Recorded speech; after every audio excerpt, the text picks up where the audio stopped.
안녕하세요. 이비인후과 의사로 일하는 30대 후반의 여성입니다. 저는 삶이 무기력해지거나 지칠 때 여기 사연을 듣는데요.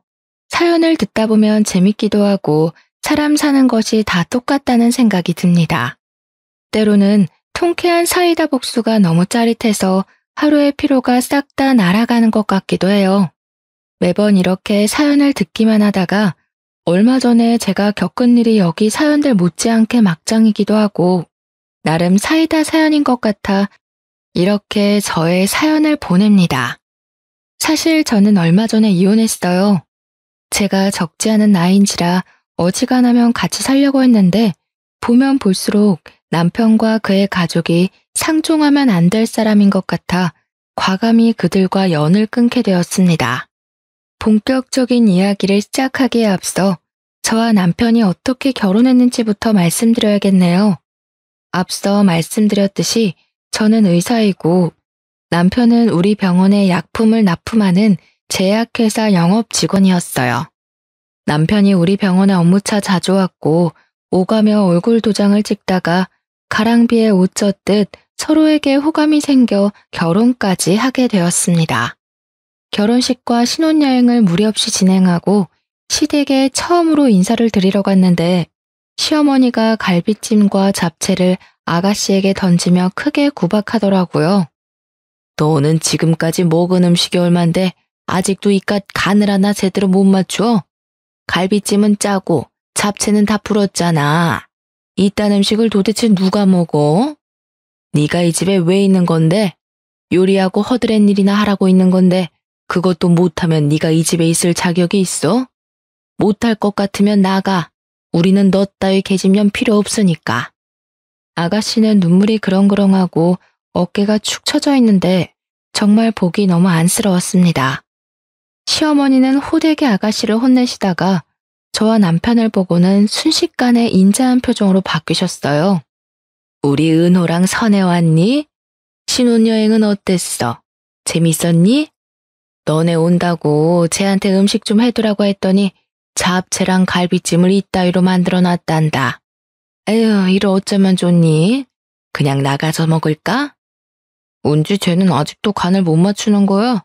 쟤는 도대체 언제쯤이나 사람 구실을 할는지. 아니에요, 어머니. 아가씨가 음식을 이렇게 많이 장만했는데 다른 것들 먹으면 되죠. 그래 줄래? 우리 며느리는 의사 선생님인데도 참 배려심도 깊어. 이해해줘서 고맙다. 야, 너네 오빠 배고프니까 빨리 음식 차려와. 그리고 새아가, 너도 같이 가서 음식 준비 좀 하려무나. 너도 며느리니 이제 부엌살림도 해봐야지. 시어머니는 저에게는 아가씨처럼 날카롭게 말씀하시지는 않았지만 그래도 며느리면 당연히 시댁의 일을 해야 한다고 하셨습니다. 저 역시 시댁에서 가만히 있을 생각은 없었지만 아무리 그래도 오자마자 이런 식으로 부엌으로 보내버리니 기분이 썩 좋지는 않았어요. 제가 부엌에 있을 때도 시어머니는 아가씨를 끊임없이 구박했습니다. 그런 모습을 보며 언젠가 시어머니가 저한테도 저렇게 구박을 하지 않을까 하는 생각이 들었어요. 똑바로 좀 해, 똑바로. 하여튼 손이 느려 터져서는 멍청한 년. 사실 상견례 때와 결혼식 때도 시어머니와 아가씨는 친해 보이지는 않았지만 아무리 그래도 자기 자식인데 이렇게까지 구박을 하는 게 이해가 가지 않았습니다. 저는 아가씨를 도와 어질러진 부엌을 대충 정리하고 상을 차린 후 밥을 먹으려고 자리에 앉았는데 아가씨는 식사하지 않더라고요. 제가 식사를 같이 하자고 권하니 아가씨는 속이 좋지 않다고 하며 방으로 들어가 버렸습니다. 내버려둬. 쟤는 원래 우리랑 같이 밥 안 먹어. 그래, 지는 신경 쓰지 말고 우리 새아가나 많이 먹어라. 입맛에 맞으려나 모르겠다. 갈비찜이랑 잡채도 없고 상이 너무 부실하구나. 시어머니는 상이 부실하다고 하며 걱정하셨지만 상 위에는 굴비에 밀푀유나베, 낙지볶음 등 음식이 한가득 차려 있었습니다. 이렇게 맛있는 음식이 많았지만 저는 아가씨가 신경 쓰여서 음식이 잘 넘어가지 않았어요. 그래서 제 앞에 놓인 밥그릇에 밥만 대충 비운 후 잠시 화장실에 간다고 하고 자리에서 일어났습니다. 그런데 아가씨 방에서 훌쩍이는 소리가 들리더라고요. 몰래 아가씨 방문을 열어보니 아가씨는 혼자 서럽게 울고 있었습니다. 거실에는 시어머니와 남편이 밥을 맛있게 먹고 있고 정작 그 음식들을 준비한 아가씨는 같이 식사를 하지도 못한 채 우는 모습이 이해가 되지 않았어요. 누가 봐도 시어머니와 남편이 아가씨를 따돌리고 구박하는 모습으로밖에 보이지 않았고 저는 이 상황이 너무 불편했습니다. 그렇게 식사를 마치고 집으로 가는 길에 남편에게 아가씨와 사이가 안 좋아 보이던데 무슨 일이 있느냐고 물었어요. 일은 무슨, 남매 사이가 다들 그렇지 뭐. 세상에 남매끼리 사이 좋은 집이 얼마나 된다고 그래. 남매 사이가 어색할 수는 있다고 보는데 아가씨와 너는 어색한 사이를 넘어서서 서로 원수처럼 생각하는 것 같아서. 솔직히 그렇잖아. 아가씨가 음식을 그렇게 많이 준비했는데 어머니나 너나 수고했다는 말은커녕 구박이나 하고 밥도 같이 안 먹고 아까 아가씨 방에서 혼자 울었던 건 알아? 걔는 왜 또 울고 난리래? 하여튼 가지가지 한다 정말. 아무튼 별거 아니니까 신경 쓰지 마. 남편은 별일 아니라고 하며 저에게 무언가를 감추려고 하는 듯 보였습니다. 뭔가 이상함을 느낀 저는 다음날 병원에 출근하자마자 아가씨에게 점심때 같이 밥을 먹자고 연락했어요. 어제 음식을 너무 잘 먹어서 맛있는 음식을 대접하고 싶다면서요. 아가씨도 오후에 별다른 일이 없다며 만나자고 했고 그렇게 우리는 식당에서 만나 점심을 먹게 되었습니다.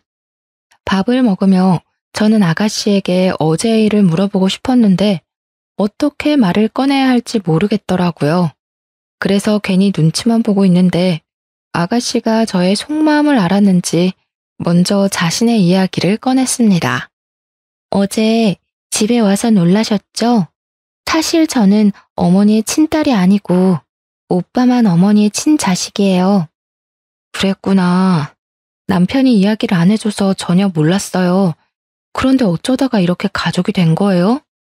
사실 저의 친엄마는 저를 낳고 얼마 지나지 않아 돌아가셨고 저는 아빠랑 둘이서 살았어요. 그러다가 6살 때 지금 어머니랑 아빠가 재혼하게 되면서 저는 어머니 오빠와 같이 살게 된 거고요. 아가씨는 목소리를 가는게 떨면서 말해줬어요. 기죽은 그 모습을 보는데 어찌나 마음이 아프던지 재혼 가정인 건 어느 정도 예상을 했지만 아가씨가 그동안 구박을 얼마나 당했을지 가늠이 안 가더라고요. 어머니랑 오빠는 아빠 없을 때 저를 그렇게 구박했어요. 아빠가 저만 예뻐하시고 항상 제게 모든 재산을 남겨주신다고 했거든요. 그래서인지 시어머니는 제게 밥도 안 주고 간식은 당연히 안 주고 한 달에 한 번씩은 제가 괜히 마음에 안 든다면서 저를 불빛이 들어오지 않는 창고에 가뒀고요. 오빠도 그 옆에서 저를 사람 취급도 하지 않았어요.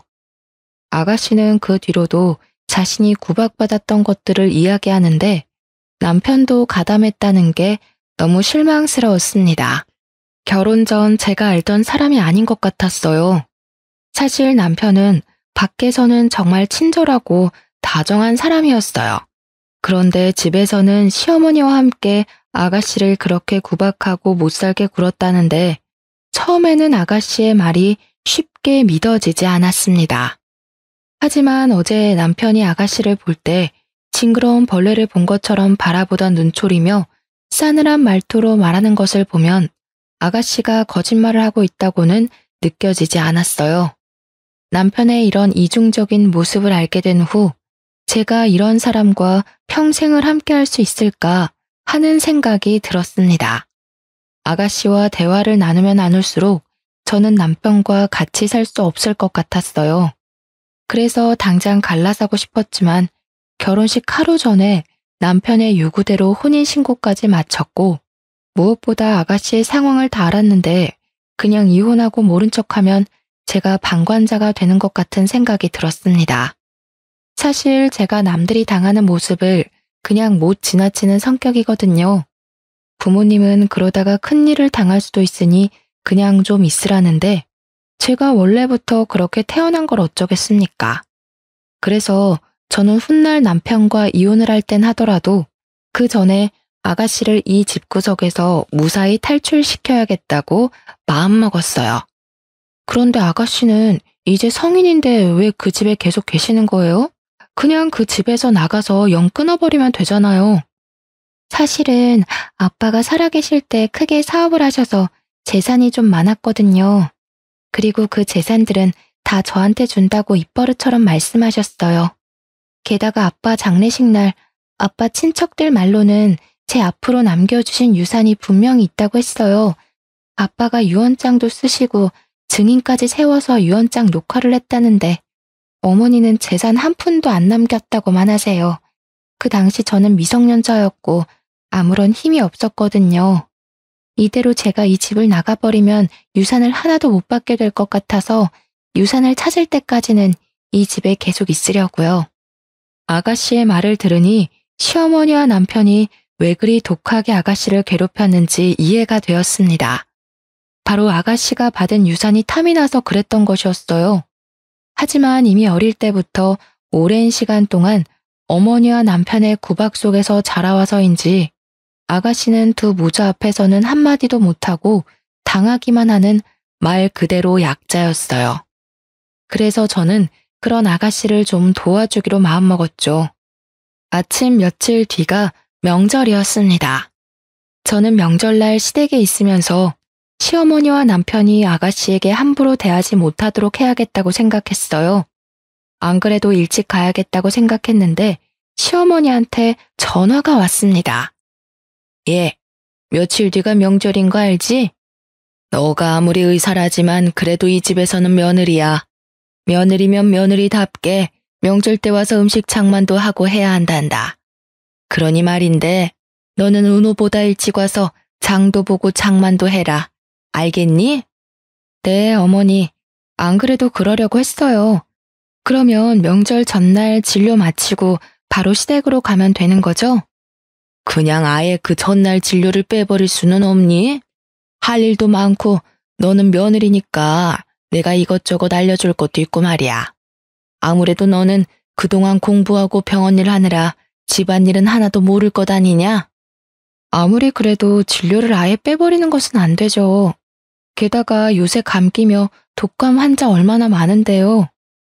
시어머니는 아예 명절 전날부터 와서 제가 일을 해주기를 바랬지만 제가 집에서 노는 것도 아니고 일하는 게 그게 가능하겠습니까? 당연히 안 된다고 했고 시어머니는 제 말에 어쩔 수 없다고 하시면서도 못마땅하게 생각하시는 것 같았어요. 그래서 명절 전날 밤에 가려고 했지만 그날은 저녁까지 환자들이 몰려들면서 밤늦게 진료가 마치게 되었고 명절 전날이 아닌 당일날 아침 일찍 시댁에 가게 되었습니다. 어차피 저는 가서 음식을 할 것이기에 편한 복장을 입고 시댁에 갔어요. 원래 첫 명절에는 며느리가 일찍 와서 음식도 하고 해야 하는 거다. 그리고 복장은 또 이게 뭐니? 첫 명절이면 당연히 한복을 입고 와야지. 너네 친정에서는 그런 것도 안 가르치디? 한복이요? 저는 음식하고 해야 하니 불편할 것 같아서 편한 복장을 한 건데요. 한복을 꼭 입어야 하면 어머니께서 미리 말씀을 해주시면 되었잖아요. 그리고 여기 시댁에서는 며느리가 첫 명절에 한복을 입어야 하는 문화가 있는지 몰라도 저희 집에서는 그러지 않아서요. 이거는 그냥 문화 차이인데 부모님이 저를 잘못 가르쳤다는 막말은 하시지 않았으면 좋겠습니다. 의사라 그런지 아주 논리적으로 따박따박 말대꾸하는구나. 내가 말을 말아야지. 아무튼 너는 얼른 부엌 가서 은지랑 음식 좀 장만해. 네가 늦게 와서 벌써 시간이 많이 늦었구나. 은호 너는 평소에 회사 다니느라 힘들었으니까 방에서 푹 쉬어라. 시어머니와 남편은 각자 방으로 가서 잠을 자거나 TV를 보며 쉬고 있었고 저와 아가씨는 부엌에서 열심히 일했습니다.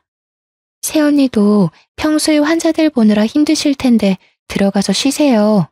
저 혼자 다 할 수 있어요. 아니에요. 저도 같이 해요. 사실 제가 음식을 많이 해보진 못해서 큰 도움은 안 되겠지만 그래도 설거지라도 도울게요. 아가씨는 제 말에 이 집에서 옆에 같이 있어주는 것만으로도 든든한 힘이 된다고 했습니다. 그동안 얼마나 시어머니와 남편에게 구박과 차별을 받았으면 집에서 누군가가 옆에 있는 것만으로도 힘이 된다고 할까요? 저는 이런 아가씨에게 든든한 버팀목이 되어주고 얼른 아버지의 유산을 찾게 도와주고 싶었습니다. 아가씨와 대화를 나누며 음식 장만을 거의 마치고 식사 시간이 되어 상을 차린 후 시어머니와 남편을 불렀어요. 식사를 시작하는데 시어머니가 남편 앞에는 갈비찜을 밀어넣고 아가씨 앞에는 김치나 나물 반찬만 주더라고요. 심지어 아가씨가 손을 뻗어 갈비찜을 먹으려고 하자 시어머니는 아가씨의 손등을 때리셨습니다. 이 상황에서도 남편은 시어머니가 준 갈비찜을 아주 맛나게 뜯어먹고 있었죠. 저는 그 꼴이 너무 얄미워서 남편 앞에 있던 갈비찜 그릇을 아가씨 밥그릇 바로 옆에다가 두었습니다. 선혜야, 갈비찜 먹고 싶은데 그걸 제 옆에다가 두면 나나 우리 아들이 먹기 힘들잖아. 어머니, 나이 많은 사람들은 소화 능력이 떨어져서 갈비찜 같은 거 많이 드시면 소화 안 돼서 고생하세요. 어머니는 식이섬유가 풍부한 나물이나 김치 같은 거 많이 드시고요. 아가씨 같은 젊은 사람들은 앞으로 힘차게 살아야 하니 갈비찜 같은 단백질을 많이 먹어야 해요. 아무리 그래도 그렇지 우리 아들 은호도 젊은 사람인데 먹어야 할 것 아니냐. 게다가 은호는 너네 집 책임질 가장이야. 그러니 당연히 우리 아들이 잘 먹어야지. 저희 남편 회사 식당에서 엄청 잘 먹어요. 매일 고기 반찬 나오던데요.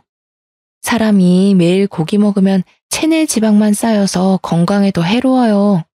그리고 실질적으로 우리 집 가장은 바로 저예요. 제가 남편보다 월급이 더 많은 거 아시죠? 집도 제 명이고요. 여기서 갑자기 그런 말이 왜 나와? 집 못해 갔다고 시비 거는 거야 뭐야? 시비라기보다는 시어머니한테 사실 확인해드리는 거야. 솔직히 결혼할 때 형편이 넉넉하지 않다고 내가 살던 집에서 신혼살림 차리고 혼수도 다 내가 했는데 이 정도도 말 못하냐?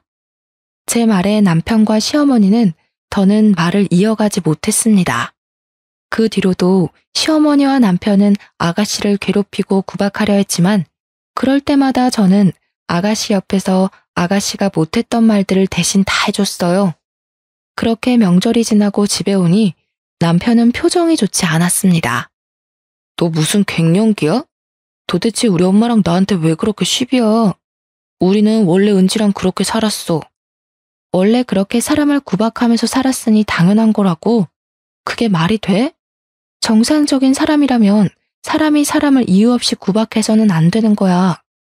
우리가 이러는 이유가 있다고. 사실 은지 걔 우리 엄마 친딸 아니야. 돌아가신 아버지와 엄마 재혼하셨고 은지는 아버지 딸, 나는 엄마 아들이라고. 그래서 이러는 거야. 그러니까 너도 우리 집 일에 자꾸 나서지 말고 그냥 그러려니 하고 살아. 너야 뭐 항상 화목한 가정에서 잘 지냈겠지만 우리 집은 아니라고. 재혼 가정에다가 남매면 서로 친하지 않을 수는 있어. 그런데 친하지 않는다고 너와 너네 엄마처럼 사람을 그렇게 구박하는 건 아니야. 무슨 초딩들도 아니고 다 큰 어른들이 그게 뭐니? 먹는 거로 치사하게 차별하고 말이야. 치사? 우리 엄마가 지금 치사하다는 거야? 와, 너 도대체 우리 집을 어떻게 생각하길래 그런 말을 해? 어떻게 생각하기는 콩가루 집안으로 생각하는 거지 뭐. 그날 남편과 저는 대판 싸웠고 그 뒤로도 계속 냉전 상태였습니다. 저는 솔직히 남편이 아가씨를 사람 취급도 하지 않고 자신의 행동이 잘못된 것조차 모르고 당연하다고 여기는 모습에 크게 실망했어요. 남편 역시 자꾸 자기 집안일에 간섭하는 제가 불편하고 싫었는지 저를 피했고 회사 일이 바쁘다는 핑계로 매일 야근에 주말에도 계속 출근한다고 집에 거의 있지 않았습니다. 이미 부부간의 정은 뚝 떨어진 상태였고 마음 같아선 그냥 이혼해버리고 싶었지만 이혼해버리면 평생 아가씨를 돕고 싶어도 도와주지 못할 것 같아 억지로 결혼 생활을 유지하고 있었어요. 그렇게 몇 주 뒤 시어머니의 생신날이 다가왔습니다. 저는 그날이 토요일이라 쉬는 날이기도 하고 시어머니 생신이라고 아가씨와 저에게 음식을 만들라고 할 것이 분명하기에 외식을 제안했으나 시어머니는 저녁 때 친구들과 한정식 집에서 먹기로 했다면서 점심은 집에서 먹자고 하시더라고요. 그래서 저는 시댁에 출장 뷔페 음식을 주문했습니다. 시어머니 생신날 시댁에 가니 이미 제가 주문한 음식들이 거실에 차려져 있었고 거실과 부엌 사이에는 엄청 비싼 브랜드의 명품 옷이 걸려 있었어요. 이 옷 엄청 비싼 옷 아니에요? 그래, 역시 너는 볼 줄 아는구나. 오늘 저녁 친구 모임에 이 옷 입고 가려고. 세아가, 내 생일이라고 이렇게 음식들 주문해줘서 고맙구나. 어서 먹자. 이은지, 너는 세연이 잘 만나서 호강한 줄 알아. 음식은 제가 한 것보다는 100배 맛있구나. 입에 맞으신다니 다행이에요. 참, 어머니 생신이라서 용돈 준비했어요. 우리 며느리가 통이 크네. 뷔페 음식도 주문하고 용돈도 주고 말이야. 고맙다. 며느리는 이렇게 내 생일이라고 용돈을 주는데 은지 쟤는 음식도 못해 용돈도 안 줘. 이 집에 얹혀 사는 연인 주제에 뭐 하나 제대로 하는 것도 없으니 이 집에서 아무짝에도 쓸모가 없어. 그럼 우리 엄마가 이 집에서 쟤 키운다고 얼마나 고생했어. 그런데도 쟤는 저렇게 은혜를 모른다니까. 사람이 덜 된 거지. 아가씨는 시어머니의 말에 화가 많이 나 보였습니다. 시어머니가 아가씨를 정성 들여 키운 것도 아니고 그렇게 구박과 차별을 해댔는데 그럼에도 불구하고 일말의 죄책감은커녕 오히려 더 많은 것을 요구하는 모습이 뻔뻔스러워 보이기까지 했어요. 게다가 그 옆에 맞장구 치는 남편의 말 역시 아주 기가 막혔죠. 어머니, 근데 사실 어머님도 이 집에 얹혀 살았던 거 아닌가요? 이 집 돌아가신 아버지가 결혼 전부터 사셨던 집이었다면서요. 그렇게 따지면 어머님이 얹혀 사신 년이 되죠. 아닌가요?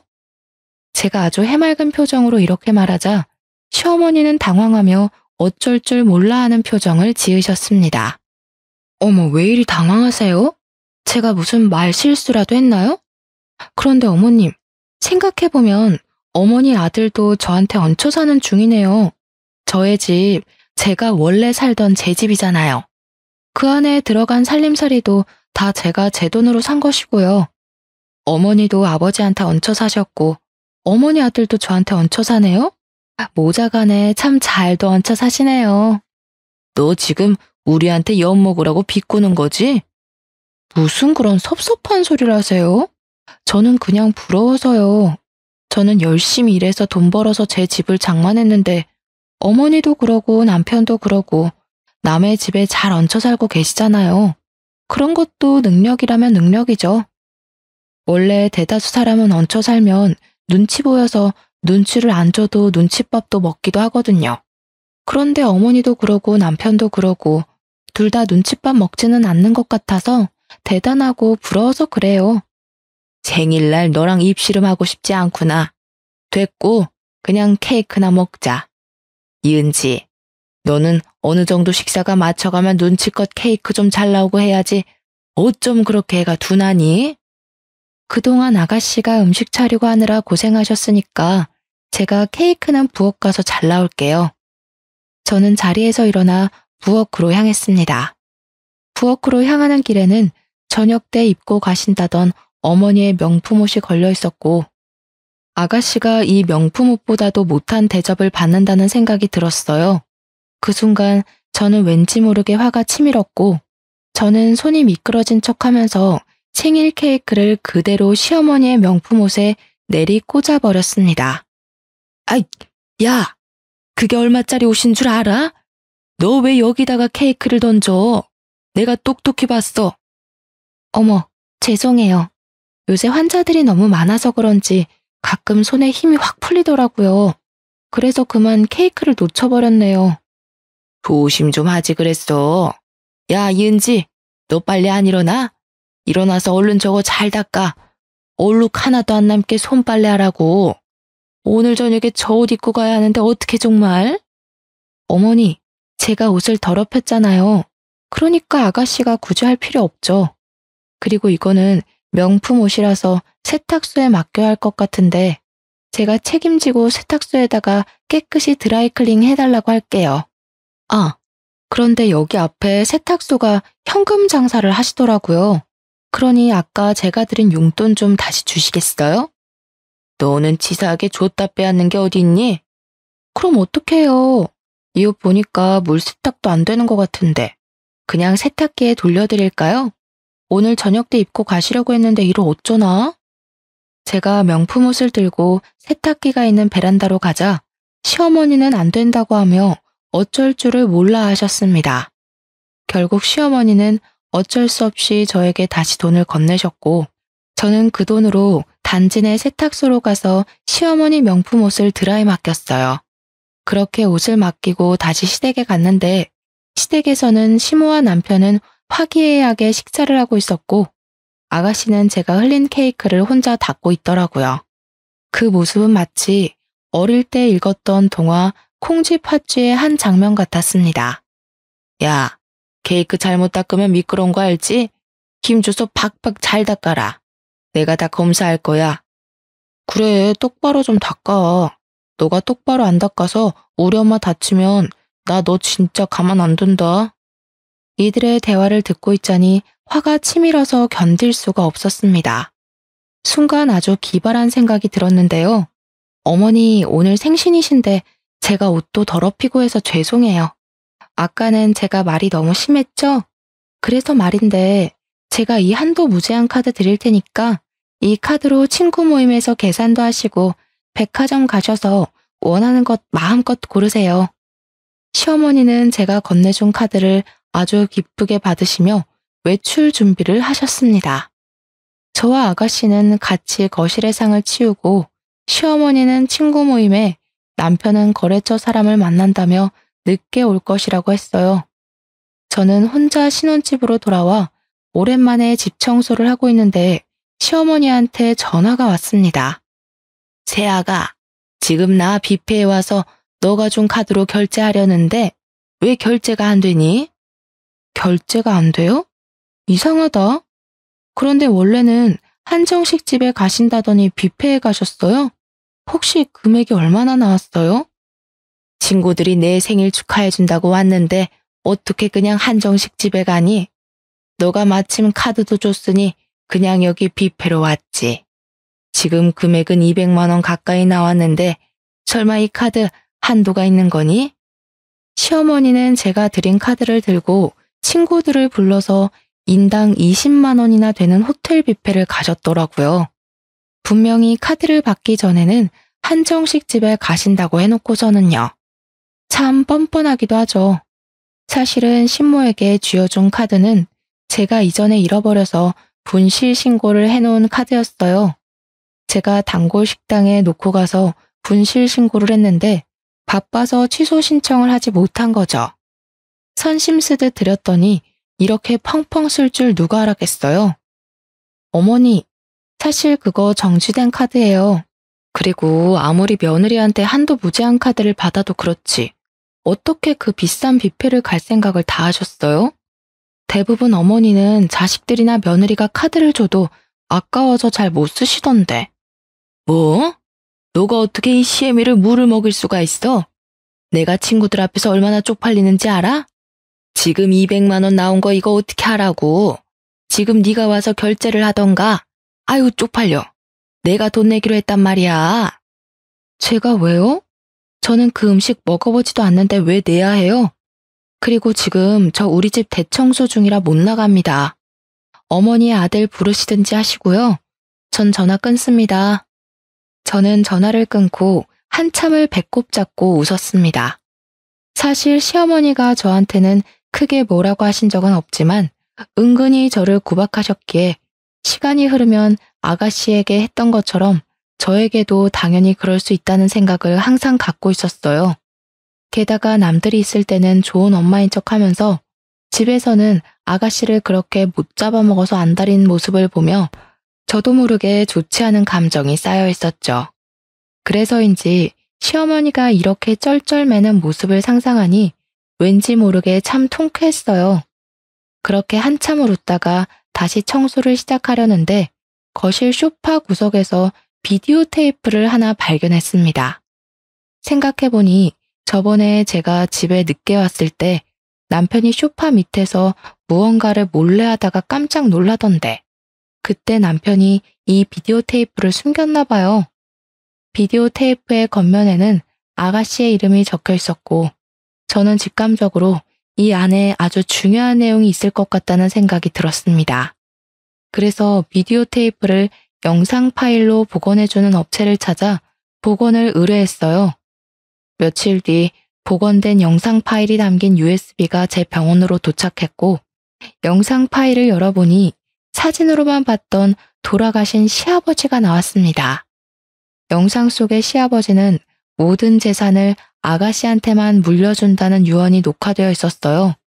저는 영상을 다 보자마자 바로 아가씨한테 전화를 걸었습니다. 아가씨, 놀라지 말고 들어요. 사실 우리 집에서 오래된 비디오 테이프를 하나 발견했는데 테이프 겉면에 아가씨 이름이 적혀 있더라고요. 뭔가 중요한 것 같아서 영상 복원을 의뢰해서 지금 제가 먼저 봤는데 아가씨 아버지의 영상이었어요. 태연님, 그 테이프 찾으셨어요? 사실 얼마 전에 어머니랑 오빠가 아버지의 유언에 관해 대화하는 내용을 얼핏 들었는데 분명 오빠가 어디에다가 뒀다고 했는데 제가 집에서 찾지를 못했거든요. 우리 집에 두면 제가 쉽게 찾을 것 같아서 일부러 언니 집에 뒀나 봐요. 그래서 이게 우리 집에 있었구나. 그래도 잘 됐어요. 제가 먼저 보고 영상 파일도 복원했으니까요. 우리 얼른 변호사 사무실에 가봐요. 오늘 제가 일찍 퇴근할 수 있는데 오후에 잠깐 만날 수 있어요? 새언니, 너무 감사해요. 언니는 저의 은인이세요. 그럼 이따가 오후에 봬요. 그날 오후 아가씨와 저는 약속한 장소에서 만나 바로 변호사 사무실을 찾았습니다. 변호사는 시아버지의 영상 파일을 보더니 유언의 형식을 아주 잘 갖춰서 녹화하셔서 유언의 효력이 있다고 하셨어요. 게다가 유산 상속의 공소시효가 10년밖에 안 되는데 시아버지가 돌아가신 지 9년째라서 유산 상속 소송도 충분히 가능하다고 하셨습니다. 1년만 더 늦게 발견했으면 공시시효가 끝나 소송도 걸어보지 못하게 될 뻔했는데 정말 다행이었어요. 아가씨는 당연히 시어머니와 남편을 상대로 소송을 진행했습니다. 다음날 환자들을 진료하며 정신없는데 밖에서 아주 시끄러운 소리가 들려 나가보니 시어머니가 와 계셨어요. 시어머니는 저를 보자마자 제 머리채를 잡아 뜯으려고 하셨습니다. 간호사들은 시어머니를 말리려 했지만 저는 일부러 CCTV가 아주 잘 보이는 곳으로 시어머니를 유인해서 머리채를 잡혀드렸어요. 머리채를 잡은 시어머니는 저의 등이며 팔을 사정없이 때리셨습니다. 야, 네가 어떻게 나한테 그럴 수가 있어? 나 그래도 네가 의사 며느리라고 해서 최대한 대접해주면서 살았다. 네가 아주 버릇없이 말대꾸할 때도 나 뭐라고 하고 싶은 거 꾹 참았다고. 내가 그렇게 널 아꼈는데 이은지 그 계집년이 뭐라고 어떻게 내 뒤통수를 쳐? 너 이은지한테 유산 상속 소송 걸라고 부추겼다면서? 어쩜 이렇게 은혜를 원수로 갚아? 네가 그러고도 사람이야? 어머님, 저 이렇게 때리시면 폭행죄로 위자료 청구할 건데 괜찮으세요? 저 이래봬도 의사라서 이 정도 폭행이면 전치 10주 진단서도 충분히 끊을 수 있는데 변호사님께 연락을 드려봐야겠어요. 지금 저 CCTV로 폭행에 대한 증거도 충분히 찍힌 것 같은데. 시어머니는 제 말에 멈칫하시더니 CCTV를 한번 보고 손을 내리셨습니다. 일단 사람들이 보는 눈도 있고 해서 시어머니는 집으로 돌아가셨어요. 그날 퇴근 후 집에 갔는데 웬일로 남편이 일찍 퇴근했더라고요. 저는 평소처럼 남편을 무시하고 제 방으로 들어갔더니 남편이 쫓아 들어왔습니다. 나랑 얘기 좀 해. 그래, 솔직히 말해서 우리 은지 걔 재산 탐이 났어. 그래서 그동안 은지 쫓아내려고 구박 좀 했다. 1년만 더 버티면 그 재산 상속 소송도 걸 수 없다면서. 그냥 1년만 네가 모른 척하면서 우리 엄마랑 잘 좀 지내면 안 돼? 그럼 우리가 유산 일부는 너한테 따로 줄게. 그러니까 은지한테 잘 말해서 유산 상속 소송 취하 좀 시켜주라. 응? 부탁이다. 무슨 말도 안 되는 소리를 해? 나는 너네 엄마랑 잘 지낼 마음 눈꼽만큼도 없고 너랑도 잘 지낼 마음 없어. 그러니까 내 집에서 나가. 그냥 썩 꺼지라고. 저는 남편을 제 집에서 쫓아내고 현관의 비밀번호도 바꿔버렸습니다. 남편은 집 앞에서 한동안 난리를 치다가 옆집 주민들이 시끄럽다고 항의하자 어디론가 가버렸어요. 저는 남편의 옷가지며 남편의 모든 짐을 다 캐리어에 대충 꾸겨 넣고 이것들을 다 퀵으로 보내버렸습니다. 그런데 남편이 제 손에 급하게 쫓겨나면서 핸드폰을 두고 갔더라고요. 사실 남편은 핸드폰이 2개였습니다. 하나는 일상생활할 때 사용하는 핸드폰이었고 다른 하나는 영업용 핸드폰이었어요. 그리고 영업용 핸드폰은 제가 손만 대도 깜짝 놀라며 잽싸게 가져갔습니다.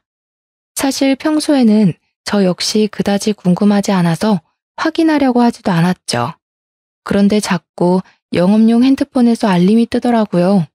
뭔가 중요한 일이 있나 싶어 확인을 해보니 이 근처에 새로 개원한 성형외과 이름이 적혀 있었습니다.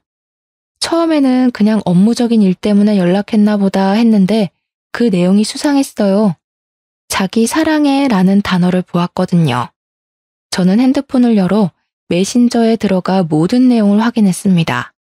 그 내용은 아주 가관이었어요. 그동안 남편은 야근에 주말 특근을 한다고 사실은 그동안 이 성형외과 의사와 꾸준히 만나고 있었더라고요. 게다가 남편이 얼마 전에 영업팀 팀장이 되었다고 하던데 알고 보니 여기 성형외과 의사와 불륜을 저지르며 약품을 더 많이 납품할 수 있었고 이것이 실적으로 인정되어 영업팀 팀장이 된 것이었습니다. 게다가 더 어이없는 것은 이 의사도 남편과 자식이 있는 유부녀였더라고요. 저는 이 모든 내용을 다 제 핸드폰으로 저장을 했고 그렇게 1시간 정도 지났을 때쯤 시어머니가 화가 잔뜩 나서 집에 찾아오셨습니다. 야, 이럴 거면 그냥 이혼해. 나라고 너같이 싸가지 없고 개념을 밥 말아먹는 년을 며느리로 받아들이는 게 쉬운 줄 알아? 그리고 어디서 지금 내 아들을 쫓아내? 이게 어디서 못된 것만 배워서? 어머니, 저 안 그래도 이혼하려고 했어요. 그런데 아무래도 소송을 좀 해야 할 것 같네요. 위자료 두둑히 준비해 두세요. 마음 준비도 단단히 하시고요. 저는 시어머니를 우리 집에서 내보냈고 그렇게 저와 남편은 별거를 시작했습니다. 어차피 저는 남편이 없는 것처럼 생활했기에 불편한 점은 하나 없이 아주 편하게 지냈어요. 그렇게 1달이나 지났으려나요? 병원에 있는데 남편에게 전화가 왔습니다. 전우야, 나 이제 우리 엄마랑 영 끊었어. 그러니까 우리 다시 살자. 아직 우리 서류 정리도 안 했으니까 그냥 다시 예전처럼 너 집에 내가 들어가기만 하면 되잖아. 갑자기 그게 무슨 소리야? 갑자기 어머니랑 연은 왜 끊었어? 사실 어머니가 은지를 너무 못살게 구는 것 같아서 내가 어머니 재산 다 들고 도망쳤어.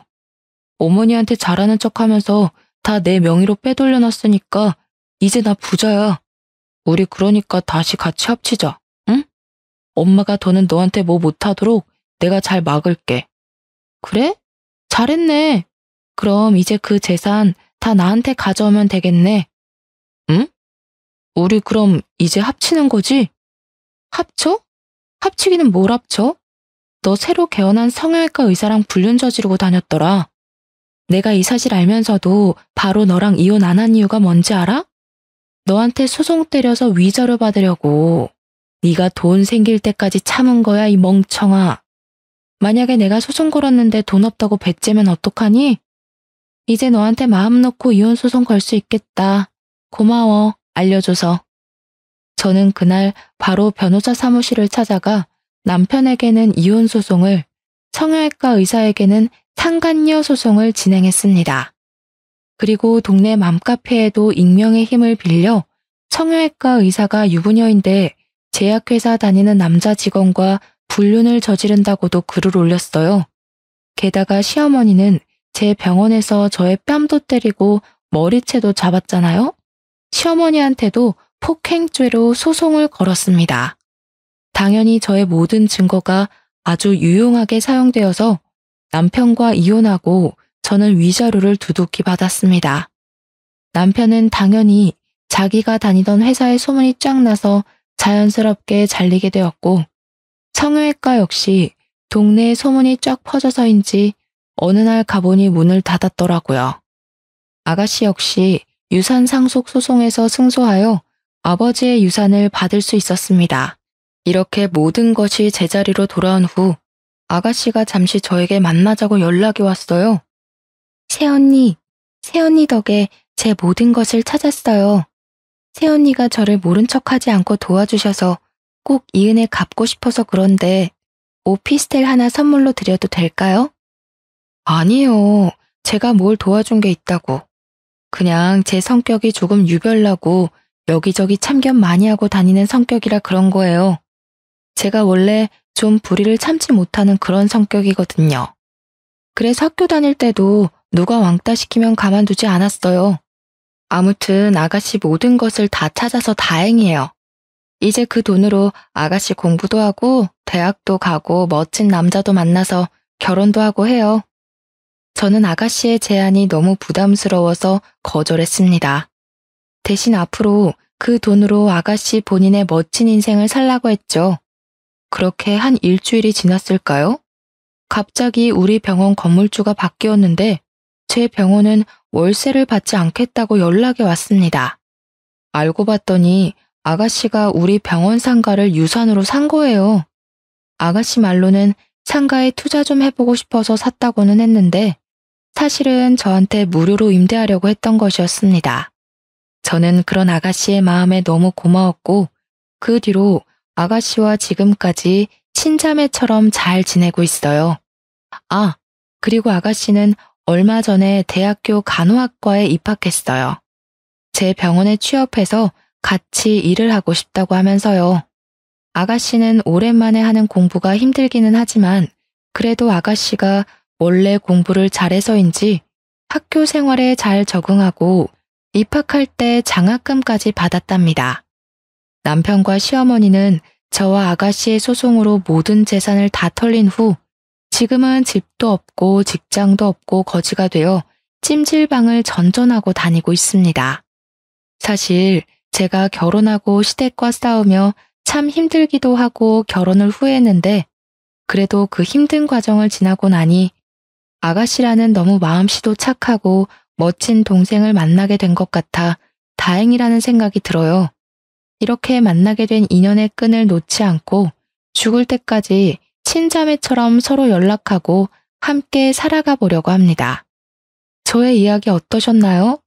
글솜씨가 부족해서 이해가 잘 안 되는 부분이 있다 하더라도 너그럽게 이해해 주시고 재밌게 들어주셨으면 좋겠습니다. 요새 날씨가 일교차가 커서 감기 환자가 많네요. 다들 건강에 유의하시고 그럼 오늘 남은 하루도 행복하게 보내세요. 감사합니다.